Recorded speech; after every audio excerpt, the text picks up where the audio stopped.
Welcome to the instruction video of our budget spreadsheet. In this video, I'll walk you through the step-by-step process of how to set up and customize this spreadsheet. The first tab you will find is the README tab. In the README tab, you'll find some helpful links, including the video tutorial you're currently watching, our tips and tricks and FAQ pages, and a link to our Etsy shop where you can send us a message if you have any questions after watching this video. You will also find quick instructions and some spreadsheet information. If you ever want to start over, you can click the New Template button to create a new copy of the original spreadsheet. Now let's go to the Start tab. At the top, you can check this little box to highlight all the fields in the spreadsheet that can be edited. We recommend doing this during setup to make sure you don't accidentally change any fields that shouldn't be changed. We've also protected all other fields that may contain some spreadsheet formulas, so if you try to edit a field that shouldn't be edited, you will see a warning appear, and if that happens, simply click Cancel to avoid any changes. The first thing you can do is change the currency symbol. The default is a $sign, but you can change it to any currency you want, and it will update everywhere in the spreadsheet. In this field, you can add any remaining amount you may have in your account that you want to include in this budget.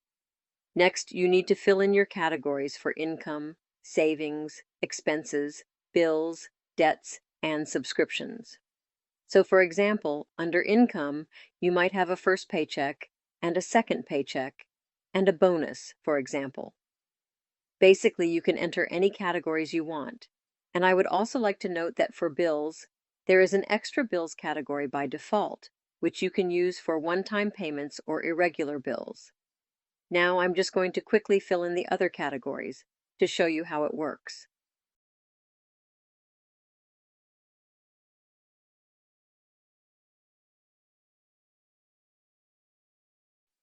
If you scroll down a bit, you will be able to set up your savings and debt. And when you enter information here, the savings and debt dashboard will automatically update based on these details.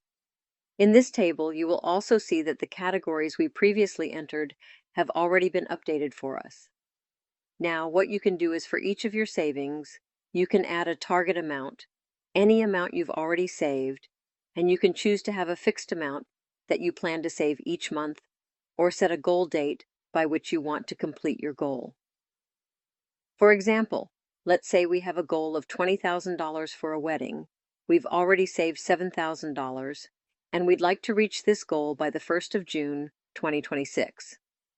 For a car, let's say we have a goal of $15,000, a starting amount of $5,000, and we plan to save $300 every month. It might be good to know that you can't set both monthly contribution and goal date for the same savings, because when you set a fixed monthly contribution, the spreadsheet will calculate how many months you need to save that amount to reach your savings goal. And if you set a goal date, the spreadsheet will calculate the exact amount you need to save for each month. Also, any of these columns is completely optional. So for example, let's say we've saved $5,000 for an emergency fund, but we don't have a specific goal and we save money whenever we can just leave all the other fields empty. Now scroll a little further down to the debt setup table. Begin by setting the start date, and let's say you would like to start in January 2025. Then choose between the debt snowball and debt avalanche payoff methods. After that, you'll need to add the starting balance, minimum monthly payment, and interest rate for each of your debts. Now I'm going to add some fictional amounts to show you how it works, but basically, these are just examples, and it will be more accurate when you add your debt information. When you're done, you'll see that the minimum monthly payment will be calculated for you. If you want to pay a little more towards your debt, you can add an additional amount in this field. For example, let's say you want to pay an extra $200 on top of your minimum payment each month. And with that, we've finished setting up our savings and debt. Now let's go to the Budget tab. As you can see, the categories we entered on the Start tab have been updated on the Budget tab. Now what we recommend is that you basically create a one-time template of this Budget tab. This way, Every time you have a new paycheck, all you have to do is create a duplicate of this template and adjust those planned amounts as needed. So if you are using this spreadsheet as a weekly, bi-weekly, or monthly budget, what we recommend doing is to basically enter all the different amounts of money that you might occur during the different paychecks. And then, when you create a duplicate, you can delete the amounts that are not relevant to that specific paycheck. So for example, let's say you expect to receive $2,500 for your first paycheck and $1,500 for your second paycheck, and you can expect a $500 bonus. Now you should basically distribute this income across savings, expenses, bills, debts, and subscriptions. Here you can see that we currently have $4,500 available for budgeting. And if we add some amounts for expenses, for example, you will see that the amount left for budgeting will start to decrease. You can allocate all of your income to these categories and end up with zero, or you can leave some funds for the next month if you'd like. Now I'll quickly fill in these budget amounts for the remaining categories.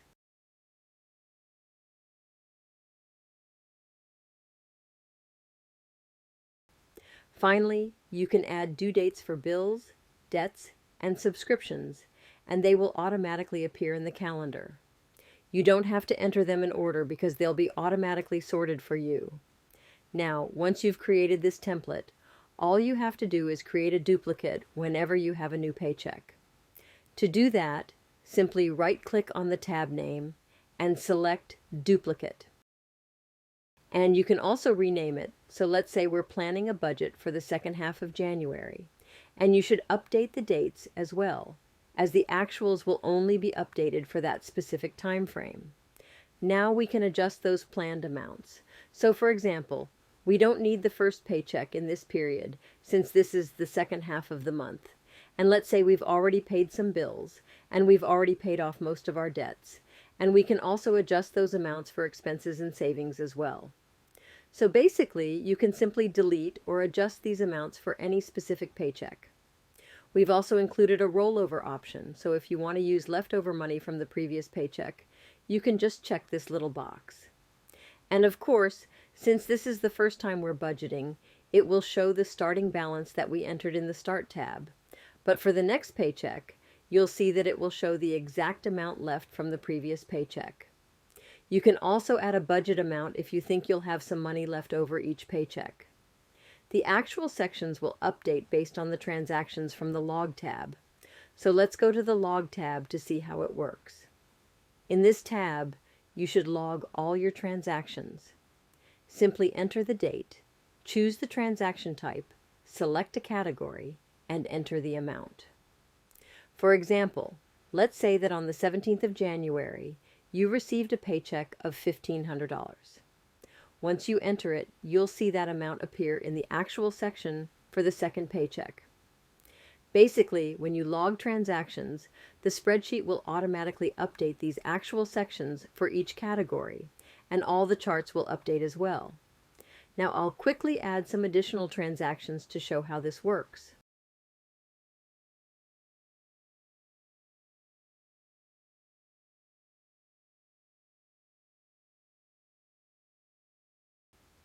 Now, if we go to the Budget tab, you can see that the actual sections and charts have been updated.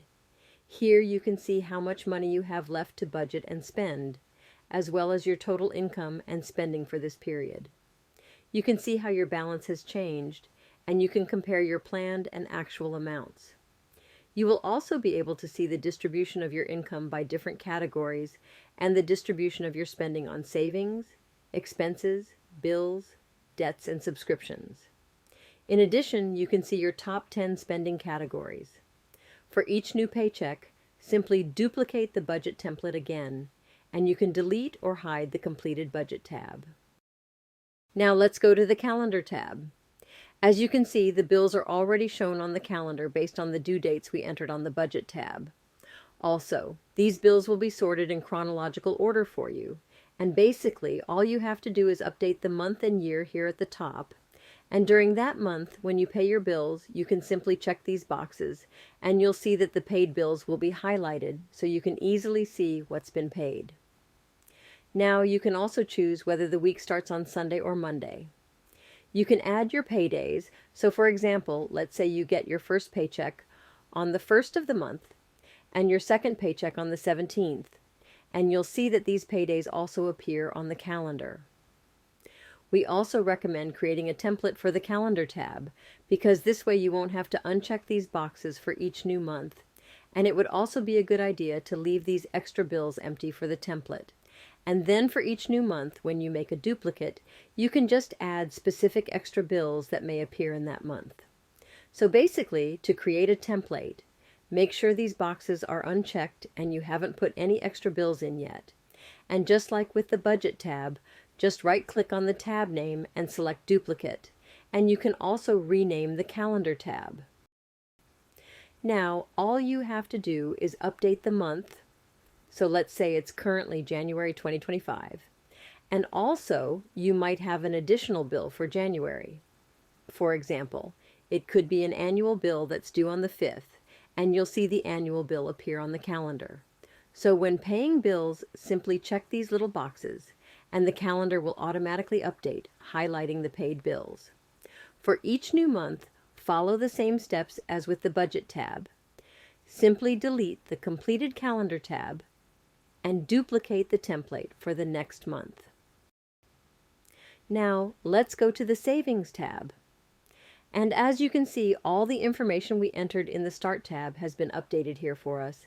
And basically in this tab, you don't need to enter any additional information.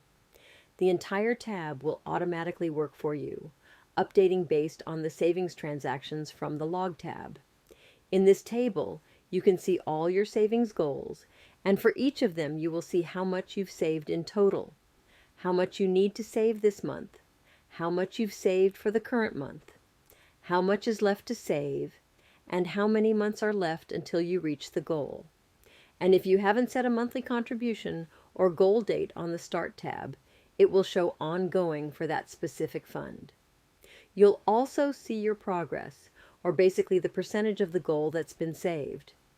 Additionally, you can compare your saved amounts and your goal amounts for each of your savings. You can see the percentage of your total savings goal that's been saved. You can see your overall savings goal, how much you've saved in total, how much is left to save, and the amount you plan to use for savings this month. Now let's go to the Debt tab. So on the Debt tab, you will see that your debts are already updated for you, and all you need to do is update the month and year to show the correct information. And basically, your debts will be sorted based on the payoff method you've chosen. And for each debt, you'll see the payments and balances for each month until they're fully paid off. You'll also see the projected payoff dates and the percentage that's been repaid for each of your debts. And basically, once you've paid off one of your debts, its minimum payment, along with any extra amount, will be applied to the next debt, continuing until all debts are paid off. And what you can also see is that on the left side, you will find an overview where you can see all the information you need for each of your debts for the selected month. This way, you don't have to scroll through the whole overview to find those payments. So for example, for credit card number 1, we have to pay $270 this month, and your balance will be $4,750 at the end of the month once we've paid that $270. Then, you'll be able to see how much you've actually paid this month.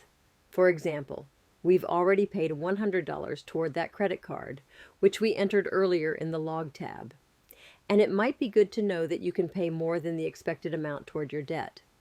So for example, if we pay $300 for the credit card this month, that amount will replace the expected $270, and all the other calculations after that have been updated for us. Now, if you know in advance that you will receive a bonus next month and want to use it to pay more towards your debt, what you can do is also add it to this plus or minus section. So for example, let's say you want to put an extra $300 toward your debt in February, and you'll see that the payment on that first debt will increase as a result. Similarly, if you want to reduce your payment for a specific month, just enter a negative amount, but be careful not to reduce it below the minimum payment.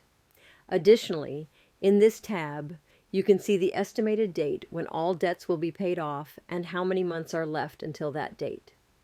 You'll be able to see the percentage of your total debt that's been repaid. You'll also see the total amount of your debt that's been repaid, your initial debt balance, your debt balance at the end of the month, the total monthly payment, which is the minimum payment plus any monthly extra, and the total interest for the current month. When the month ends, simply select the next month, and your overview will update, and the row for the previous month will be crossed out. And that is basically how this spreadsheet works.